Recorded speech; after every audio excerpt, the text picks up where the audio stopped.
I'm CBS 2 and Blackbox frontman Damon Ranger. I'm here at the Pitchfork Music Festival. It's something that we're really excited about. I actually missed a show today in Amsterdam. Pitchfork is a webzine that began in the early 90s. I started calling record labels out of my bedroom and saying, can we interview this band? And it was such a novel thing, I think, to a lot of them that they were just like, well, all right, we can give you 15 minutes on the phone with, whoever. I was a terrible worker for other people. Like, if I was going to do something, it was going to be something that, that I really believed in. And now it's grown to be one of the biggest and most respected sources for finding new music. So do they influence what you buy? Yes, I'd say so. It's always a good tip for new music. I like to see what the critics see about a particular album. There's a lot of stuff that I would not consider listening to until I hear about it on Pitchfork, and then I'll go on eMusic or something else like that and go or buy it at a record store. If it's got a good rating, like that Joanna Newsom record, Wise, it got like a 9.4. So you went out and bought it? I bought it. We just were writing reviews that were very honest and very sincere. One of our records, New York City Ghosts and Flowers, got no stars or no points. That was cool. Write these very scathing and honest negative reviews, in a lot of cases about records that other people really are into. We respect the belligerent rock critic attitude. We have to kind of make sure that we get it right. They certainly love the, Daydream Nation reissue. 10 stars. We got the 0 and we got the 10. It's a lot of responsibility, That sort of says the whole thing about what Sonic Youth's all about. We go from 0 to 10. Some of the festival highlights include Sonic Youth performing their undisputed masterpiece, Daydream Nation, in its entirety. We've only done it like half a dozen times so far. There are songs on that album that they haven't played since the Daydream Nation tour. We had to put a lot of work in to learn these songs. Some of these songs were really hard to remember. It's totally an honor that they're playing. It's definitely paid off. It's been a lot of fun. Wu-Tang Clan's GZA performed Liquid Swords in its entirety as well. I thought it would be great to do the Liquid Swords album. It's a theme album. So it's the first time you did that? Its entirety? Yeah, it was great. I think most rappers' imagination is sterile.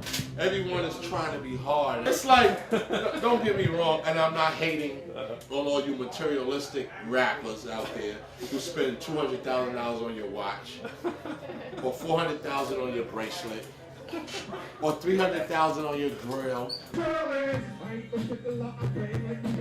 As artists, as lyricists, if you want to call yourself a lyricist, you should always try to be innovative. You should always try to be creative, different.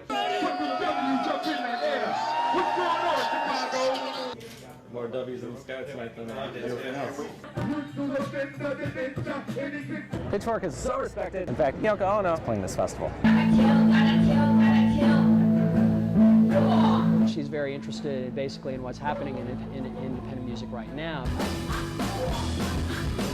Fine art performance gone mad. I have to do it.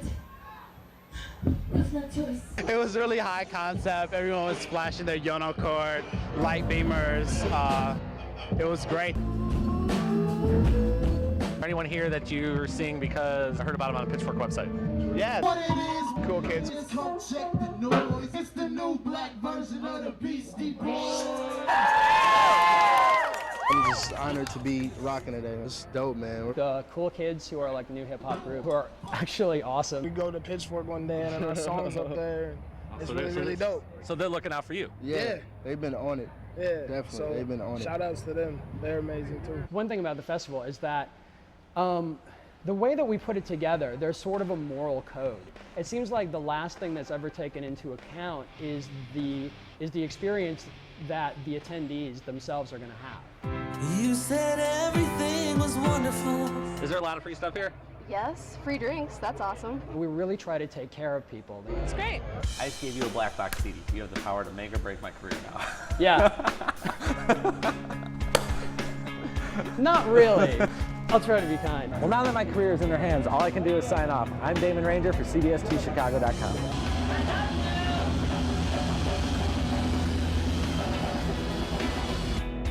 It's even more than the cult. It's almost like a family cult. I mean, it's like a family. It is a family. And it's a great thing. I mean, it's a great thing to have that kind of following, and it just makes you more motivated to do what you do. Because when I was growing up, man, people were adamant, man. They were like, "Nah, man, you gotta check this out. You gotta check." They hand me a cassette. You gotta listen. Like this, like strong. And then you felt the same way. You felt the same way. You take the tape. Probably more. You pass it along. And that's a great thing that he said that, because it goes to show you that. And there's no, with other, you never got that with other groups, man. You never get that passion. There was always a passion when people pass along the tape. He says it in his own words. So there's a difference. I lived it. There's a difference between Wu-Tang and the majority of the people that's out there. That's not ink. That's a tattoo. That's Wu-Tang.